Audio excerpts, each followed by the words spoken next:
Assalamualaikum warahmatullahi wabarakatuh. Alhamdulillah, bismillah, tawakkaltu 'ala Allah, la haula wala quwwata illa billah. Allahumma sholli ala sayyidina Muhammad wa ala sayyidina Muhammad. Pada malam ini mudah-mudahan kita diberi kelancaran dalam segala macam hal kehidupan. Bagi siapapun yang menonton, sedulur di luar nalar yang mengikuti channel Al-Hikmah Pencaramani, mudah-mudahan dijauhkan dari musibah pada zaman akhir ini, yang mana pada zaman ini banyak hal yang kesulitan, ya, banyak hal yang kesulitan, dari mulai ekonomi, terus sosialisasi dan lain-lain. Tapi mudah-mudahan ada hikmahnya di balik ini semua, dan mudah-mudahan kita semuanya diberkahi oleh Allah Subhanahu wa taala. Pada malam ini saya akan membahas karena banyak yang bertanya, dan hal yang saya akan bahas ini tidak lepas dari lelaku kehidupan seorang spiritualis supranatural. Jadi pasti orang yang belajar supranatural atau mengenal hal-hal yang gaib itu tak jauh dan tak lepas dengan kalimat, yaitu khodam pendamping. Pada dasarnya saya tidak akan bercerita panjang lebar tentang masalah hal ini, tapi saya akan sedikit memberi tanda-tanda. Jadi ada yang bertanya dan mungkin membantu bagi siapapun yang sedang belajar, ya, karena biasanya kalau orang yang belajar supranatural itu yang diburu pertama itu khodam, itu khodam pendamping. Pada dasarnya manusia itu mempunyai khodam. Khodam itu adalah pembantu, ya, bahasa Indonesianya pembantu. Khodam itu bahasa Arab. Itu khodam itu bahasa Arab. Nah, banyak yang salah arti dari kalimat khodam, yaitu dengan kalimat pembantu. Nah, menjadi sebuah kontroversi antara keberadaannya, dan menjadikan sebuah perdebatan yang begitu sengit tentang masalah khodam ini. Ada yang mengatakan tidak boleh, ada yang mengatakan boleh-boleh saja, dan ada yang mengatakan biasa-biasa saja. Jadi orang yang punya khodam mangga, yang enggak ya mangga gitu. Tapi di sini saya akan bercerita menurut pengalaman saya sendiri belajar tentang hal mengenal dunia supranatural itu. Pada dasarnya manusia itu mempunyai khodam yang dititipkan oleh Allah Subhanahu wa taala yang mengisi tubuh ini. Andai saja kita di dalam tubuh ini tidak ada khodam pembantu atau khodam yang ada pada tubuh ini, kita tidak akan bisa beraktivitas seperti ini. Di dalam tubuh kita banyak khodam yang disuruh mengabdi kepada kita sendiri untuk menjalankan aktivitas kehidupan sehari-hari yang disuruh oleh Allah Subhanahu wa taala. Jadi pada awalnya manusia itu dikasih kepercayaan oleh Allah melalui kasih sayangnya untuk menjalankan hidup, karena manusia yang sesungguhnya itu kita tidak tahu, ya, kita tidak tahu. Ini hanya tubuh, ya, tubuh, dan tubuh ini apabila kita meninggal kita ada, tapi tubuh ini lenyap. Nah, jadi Allah memerintahkan khodam, baik itu dari kalangan bangsa jin maupun dari kalangan bangsa malaikat. Wallahu alam, itu adalah kegaiban milik Allah, ya, yang mengetahui secara detail atau secara 100% hanya Allah. Kita ini hanya dikasih sedikit pengetahuan tentang hal yang gaib. Namun yang saya akan bahas ini adalah khodam pendamping. Khodam pendamping ini khodam yang baru datang, yang bukan paknya, yang bukan asli ada di tubuh kita itu. Jadi khodam pendamping ini biasanya diharapkan atau diimajinasikan atau diinginkan oleh semua orang yang belajar tentang hal kebatinan supranatural. Nah, di dalam Khodam ini menjadi sebuah obrolan yang luar biasa menyenangkan karena memang sebuah kebanggaan bagi pelakunya supranatural. Nah, khodam pendamping yang saya akan bahas ini ada dua bagian, ada yang baik dan ada yang buruk gitu. Nah, khodam yang dimaksudkan dengan khodam pendamping, kenapa kok khodam pendamping itu datang? Karena seseorang itu ada daya pancing, itu ada daya yang memang diintip oleh khodam tersebut. Gitu. Gini, ketika seseorang belajar supranatural atau belajar kebatinan, belajar spiritual, atas dasar kesolehannya, atas dasar amaliyahnya, ada aurat-aurat, ada wirid-wirid yang dijalankan secara istiqomah tanpa mengharapkan apapun, hanya berharap keridhaan Allah, itu pasti akan ada khodam pendamping di samping kita. Gitu. Akan mengikuti kita dan akan menyukai kita dan akan mengabdi kepada diri kita sendiri. Nah, itu kita yang jadi ketuanya atau yang jadi majikannya, bahkan selalu terkadang tidak sadar akan kehadiran sang khodam pendamping. Karena pada dasarnya kita belajar spiritual bukan untuk mengambil khodam atau bukan untuk memiliki hal itu gitu, tapi itu datang atas dasar kepercayaan yang Allah berikan. Tetapi apabila seseorang belajar supranatural, kebatinan, tirakatnya, lelakunya atau berpuasanya, mengamalkan auratnya secara terus-menerus, secara istiqomah, tapi didasari dengan mengharapkan khodam pendamping, maka akan ada indikasi khodam yang buruk itu yang datang, yang mendampingi kita. Itu sama-sama membantu, sama-sama bisa berkolaborasi, sama-sama bisa diajak, bisa disuruh-suruh gitu kan. Yang namanya pembantu itu untuk disuruh ya, bukan untuk musyawarah atau bukan untuk dipinta, bukan untuk kita memohon. Jadi itu bukan tempatnya.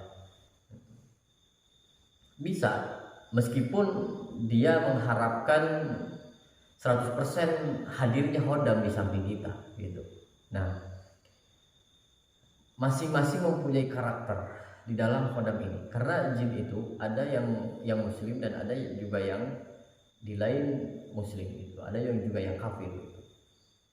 Nah, itu sesuai dengan kapasitas kita, wiridnya atau ibadahnya, itu pasti ada khodam yang mendampingi kita gitu. Ada khodam yang mendampingi kita untuk membantu kita, untuk mengabdi kepada kita. Kita sholat, dia mengikuti, kita melakukan sesuatu hal aktivitas, dia menolong dan segala macamnya tanpa untuk diperintah, karena kita tidak tahu gitu. Jadi ketika seseorang belajar kebatinan atau mengamalkan sesuatu amalan atau aurat, jangan mengamalkan, jangan berharap untuk khodam datang gitu. Masalah itu kita serahkan pada Allah. Jadi ketika kita meminta pertolongan sama Allah, lurus langsung kepada Allah atas dasar kita, spiritual kita, keilmuan kita, wirid kita kan memohon kepada Allah. Nah, setelah itu entah Allah menurunkan melalui perantara bangsa jin atau perantara malaikat yang disebut dengan khodam itu, yaitu terserah Allah. Itu. Tapi terkadang ada praktisi atau ada orang yang belajar hanya untuk berharap kehadiran khodamnya. Ini ada indikasi bahwa khodam itu bisa bukan membantu, malah merusak diri kita sendiri. Itu. Nah, saya akan bercerita tentang ciri-ciri orang yang belajar kebatinan secara lurus ya. Dia ibadahnya terjaga, kebatinannya terjaga, batinnya, hatinya, perasaannya, pikirannya terjaga, terus auratnya, amaliyahnya terjaga, wirid pagi sorenya terjaga, malamnya sholat sunnahnya terjaga. Saya akan memang ada ciri-cirinya orang yang mempunyai khodam pendamping. Gitu. Kita tidak membahas yang buruk ya, itu lain waktu insya Allah kita bahas. Nah, cirinya itu, ini menurut pengalaman saya sendiri. Cirinya yang pertama itu sorot mata. Jadi pandangan kita ini tajam. Nah, itu yang pertama. Terus apabila seseorang itu melihat seseorang lagi atau menatap itu ada lawan yang kita tatap ini atau orang yang sedang berdialog dengan kita ini ada rasa nyalinya ciut gitu. Nah, itu biasanya orang yang punya hodam ketika dipandang oleh orang tersebut dia nyalinya ciut, ada rasa-rasa getar gitu kan. Nah, setiap orang yang dipandang atau yang ditatap itu, tatapan orang yang mempunyai hodam itu tajam. Itu yang pertama. Yang kedua, ketika seseorang itu mempunyai hodam pendamping, maka pembicaraannya biasanya diikuti oleh banyak orang. Nah, banyak anak buahnya, banyak temannya, banyak yang suka ya, banyak yang suka dari baik dari kalangan manapun. Jadi ketika berbicara berpengaruh gitu, intinya berpengaruh. Terus di dalam kewibawaan pun berbeda. Jadi ada sesuatu hal yang memang ketika kita ngatur orang atau kita berbicara kepada orang itu berbobot. Nah, itu. Yang ketiga adalah kebijaksanaan. Biasanya orang yang mempunyai hodam itu bijaksana, punya pikiran yang luas, punya pikiran yang panjang gitu. Terus cirinya lagi tegas. Kalau udah berbicara A ya udah itu, kalau B ya itu. Jadi tegas, menentukan sesuatu tegas.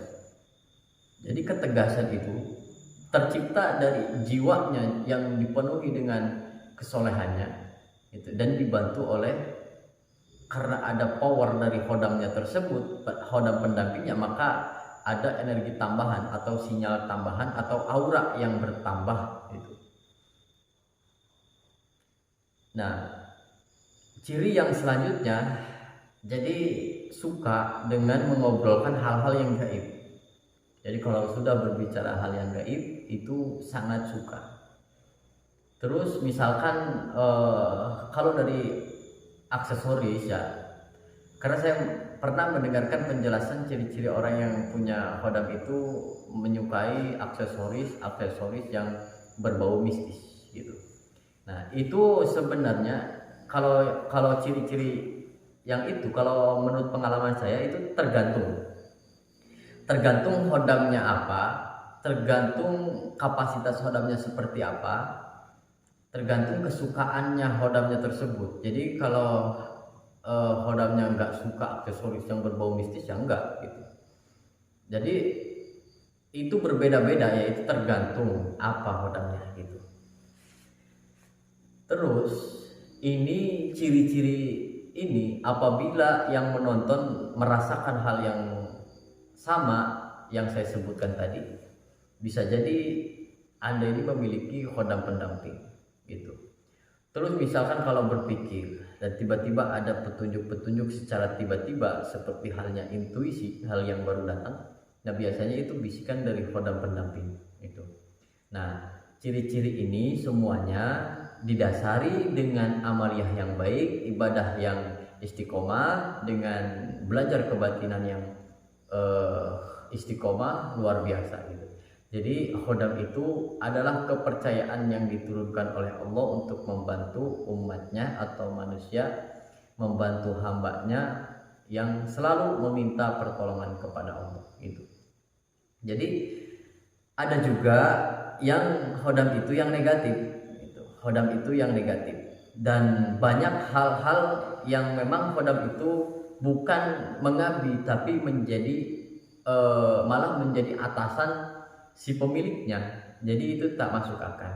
Nah, meskipun seperti ini, meskipun misalkan Anda merasakan apa yang saya bicarakan di dalam tayangan kali ini tolong jangan merasa bangga mempunyai hodam pendamping gitu.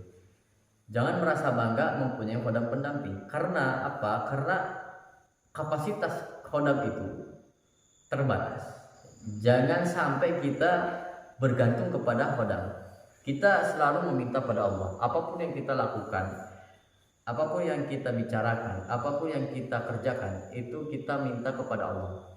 Gitu. Jadi terserah, Allah akan membantu kita melalui khodam pendamping kita, melalui malaikatnya, itu terserah Allah. Jadi jangan dibanggakan.